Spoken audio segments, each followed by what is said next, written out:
Arrête tout ce que tu es en train de faire et concentre-toi pleinement. Écarte les interruptions inutiles.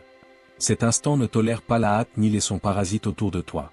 Les paroles que tu vas recevoir ne sont pas destinées à une simple audition superficielle, mais à une immersion totale.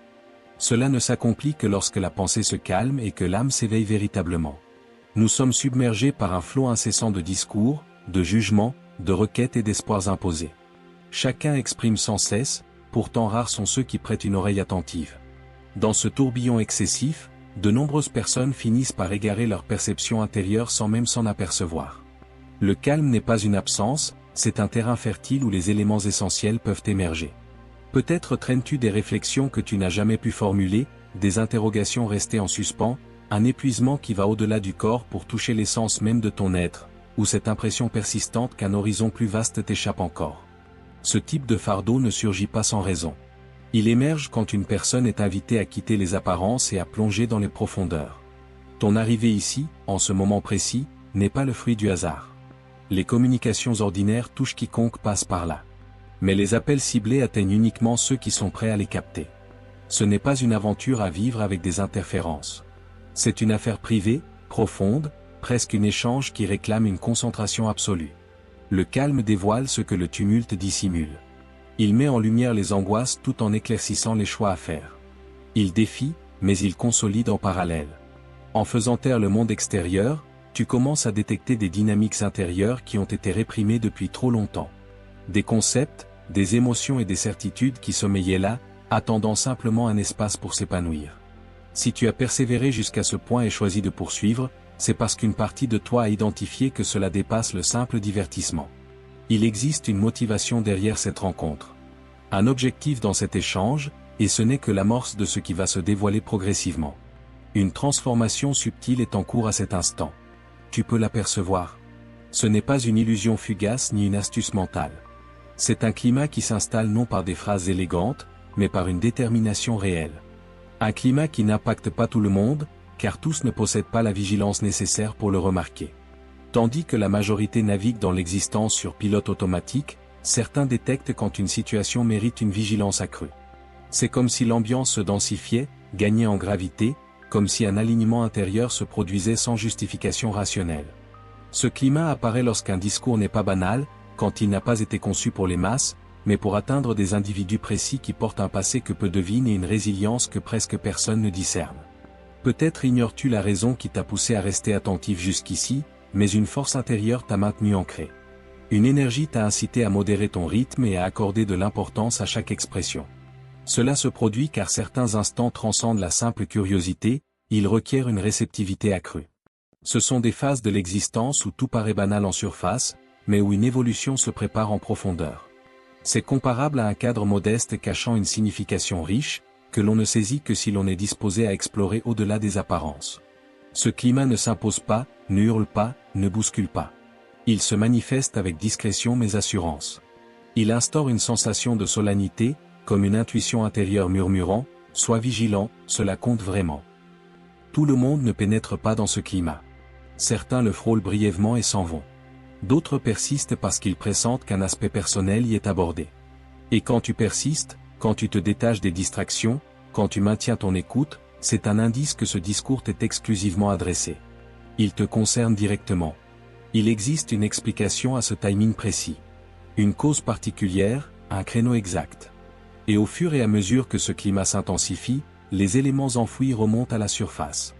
Des conflits non avoués, des souffrances dissimulées, des affrontements menés dans l'ombre.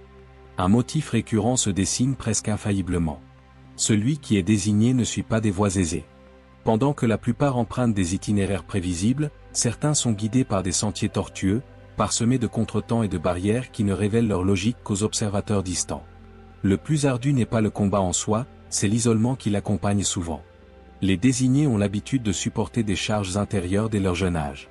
Dès les premiers pas, ils apprennent à tolérer plus que nécessaire. Non par choix délibéré, mais parce que les événements les ont modelés ainsi. Ce sont des individus confrontés à des épreuves qu'ils peinent à décrire. Des tourments invisibles sur les plateformes sociales, des tensions qui ne s'intègrent pas dans des échanges légers. Souvent, tandis que les autres reposent, ils veillent à méditer, à interroger leurs options, à tenter de saisir pourquoi l'existence paraît si exigeante alors qu'ils aspiraient simplement à un peu de sérénité. Ces itinéraires compliqués ne naissent pas comme une sanction. Ils émergent en tant que formation, car ceux destinés à porter un fardeau plus imposant doivent maîtriser le poids, et cela s'acquiert sur des terrains hostiles. Il est fréquent que les désignés se sentent en décalage total. Non parce qu'ils se considèrent supérieurs, mais parce qu'ils divergent. Ils réfléchissent autrement, perçoivent différemment, discernent au-delà du visible. Par conséquent, ils sont souvent mal interprétés, critiqués pour ne pas se conformer, interrogés pour rejeter le futile. Les sentiers ardus dispensent des enseignements que nul détour ne peut offrir. Ils forgent la robustesse, la tolérance et la perspicacité, même lorsque le fardeau paraît insurmontable. Et tandis que ces épreuves s'empilent, une puissance discrète se façonne intérieurement. Une vigueur muette, quasi imperceptible, qui s'édifie à chaque victoire remportée dans l'ombre. Toute affliction ne s'exprime pas bruyamment. Certaines des plus intenses se déroulent en sourdine, à l'abri des regards. Il existe des pleurs qui n'ont jamais coulé devant autrui. Ils ont été essuyés en hâte, enfouis dans un coussin, dans une pièce isolée, dans les ténèbres d'une chambre. Des pleurs que nul n'a sollicités, remarqués ou appréciés. Les désignés maîtrisent au l'art de contenir leurs émotions. Non par absence de sentiments, mais parce qu'ils savent que tout le monde ne saurait gérer la réalité de ce qu'ils abritent. Combien de fois as-tu dû faire preuve de solidité alors que tu rêvais de relâchement? Combien de fois as-tu affiché un sourire pour épargner les soucis aux autres, tandis qu'en dedans tout s'écroulait? Ces épisodes ne passent pas inaperçus. Même sans témoin, rien n'est gaspillé. Chaque sanglot étouffé symbolise un duel gagné sans spectateur. Chaque veillée tourmentée démontre une endurance qui ne s'enseigne pas, mais se vit. Il y a des cicatrices indescriptibles par le langage. Ce sont des lésions nées de désillusion, d'exclusion, de perfidie qui blessent plus que les assauts frontaux. Pourtant, tu as persévéré. Tu as avancé malgré l'épuisement. Tu as tenu bon sans solution immédiate. Tu as poursuivi même quand la reddition semblait tentante. Cela en dit long sur ton identité. Cela révèle un esprit qui éprouve intensément mais ne déserte pas aisément. Les pleurs invisibles n'étaient pas une marque de fragilité, mais un témoignage d'humanité et de fidélité à une vocation qui, bien qu'incomplètement saisie, a été respectée. Et suite à tant d'agonie, une métamorphose s'opère intérieurement, car celui qui apprend à souffrir en privé apprend aussi à se redresser avec plus de détermination. Un mythe persistant que beaucoup ont adopté est l'idée que la robustesse implique de masquer toute faille. Mais ceux qui ont véritablement traversé l'épreuve savent que c'est faux.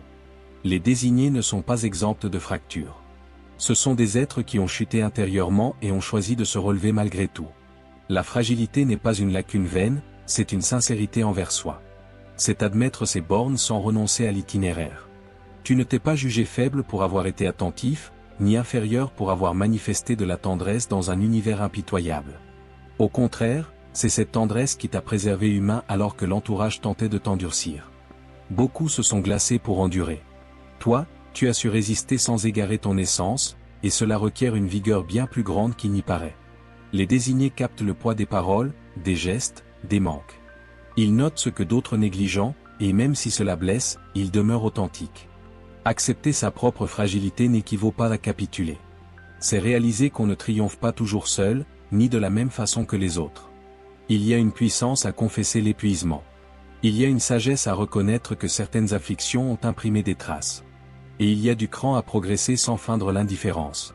Cette vigueur discrète n'attire pas les projecteurs, ne fait pas de vacarme, mais soutient depuis les fondations. Et tandis que cette prise de conscience s'amplifie, une révélation émerge, car ceux qui saisissent leur fragilité commencent à percevoir la solidité érigée par elle. Aucun épisode de ton parcours n'était fortuit. Même les phases les plus déroutantes remplissaient une mission qui s'éclaire désormais. Les désignés endurent de vastes périodes souvent muettes. Des intervalles où ils paraissent immobiles, délaissés ou même en retard sur les autres. Pourtant, ils sont en pleine maturation. Le mécanisme n'est pas plaisant. Il interroge, il comprime, il expose les faiblesses et rectifie les trajectoires. Ce qui ne saurait étayer l'avenir en gestation doit s'éclipser.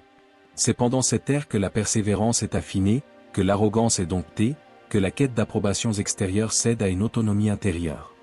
De nombreuses opportunités se verrouillent sur cette route. Certains liens se distendent, les projets mutent sans avertissement, et tout cela déchire car nul n'apprécie de lâcher ce qui semblait approprié. Mais le mécanisme n'élimine pas par méchanceté, il écarte pour sauvegarde. Les éléments incapables de résister au stade suivant restent en arrière. Les compagnons inaptes à comprendre la vocation ne peuvent persister. Durant cette époque, l'obscurité devient habituelle. Peu acclament. Quasi personne ne perçoit l'ouvrage intérieur en cours. Mais c'est précisément là que les bases se consolident, que le tempérament s'harmonise, que l'identité cesse de s'appuyer sur le contexte pour s'autosuffire. Le mécanisme inculque à avancer sans appui évident, à croire même quand les circonstances contrarient, à tenir bon quand tout incite au renoncement. Et lorsque cette maturation avance, survient un tournant crucial, un stade où persévérer demande plus qu'une résilience affective. Cela nécessite une posture ferme. S'il existe un jalon pivotal dans le voyage des désignés, c'est celui-là. Le jalon où la lassitude dépasse le corporel pour envahir l'esprit, où le physique tient encore, mais l'âme implore une pause. C'est précisément ici que beaucoup envisagent l'arrêt, non par déficit de conviction, mais par surplus d'abrasion. Après tant de ténacité, l'envie de tout relâcher émerge. Mais ce stade ne se présente pas aléatoirement. Il surgit quand un événement majeur est imminent. Capituler maintenant équivaudrait à stopper un édifice bâti sur des années. Chaque revers vaincu, chaque attente prolongée, chaque soirée ardue t'a conduit ici, et rien n'a été futile. Être résistant à cette étape ne consiste pas à précipiter. Cela revient à ne pas déserter. Même en avançant au ralenti, la continuité prime. Il y a des journées où simplement émerger est un triomphe. Des journées où adhérer à ces principes requiert plus d'audace que n'importe quel geste ostentatoire. Tu n'es pas parvenu ici par pur hasard. Tu y es arrivé car tu as su endurer quand la fuite paraissait plus simple. Car tu n'as pas succombé à ce qui te rongeait. La tension s'accroît justement quand l'étage évolue. C'est comme si tout était éprouvé simultanément. La longanimité, le tempérament, la régularité. Et même si la vigueur semble modeste, elle suffit pour le pas suivant. Il ne s'agit pas de se percevoir invincible, mais de demeurer ancré. Et quand tu optes pour la persévérance, une définition irrévocable s'établit, car ce segment de la route distingue les novices des engagés prêts à aller plus loin. Une résolution a déjà été prononcée à ton égard. Elle n'a pas surgi fortuitement ni impulsivement. Elle s'est forgée au fil de chaque option prise dans l'intimité. Tout ce que tu as surmonté jusqu'à présent n'était pas destiné à t'anéantir, mais à t'établir. Chaque épreuve t'a distancé du trivial pour te rapprocher de ton essence authentique. Ce qui suit requiert plus que des aptitudes ou de la détermination. Cela appelle une profondeur, une stabilité et une bravoure pour assumer ce qui a mûri dans la discrétion. C'est pourquoi le mécanisme a été rigoureux. C'est pourquoi la voie a été étroite. C'est pourquoi tous n'ont pas tenu à tes côtés. À présent, cela prend forme. Tu as été gardé non pour demeurer invisible, mais pour te révéler au moment opportun. Et ce moment ne s'annonce pas avec fracas. Il se manifeste quand tu es stable, en harmonie et conscient de ta charge. Ne contemple pas le passé avec amertume. Chaque élément a rempli sa fonction. Même les tourments, même les absences, même les atermoiements. Ce qui s'est édifié en toi est inaliénable. C'est robuste, c'est tangible, c'est le résultat de l'endurance. Et dorénavant, la route ne consistera plus à subsister, mais à porter ce qui t'a été légué. Demeure alerte, inébranlable et progresse, car l'étage suivant nécessite exactement l'individu que tu as forgé.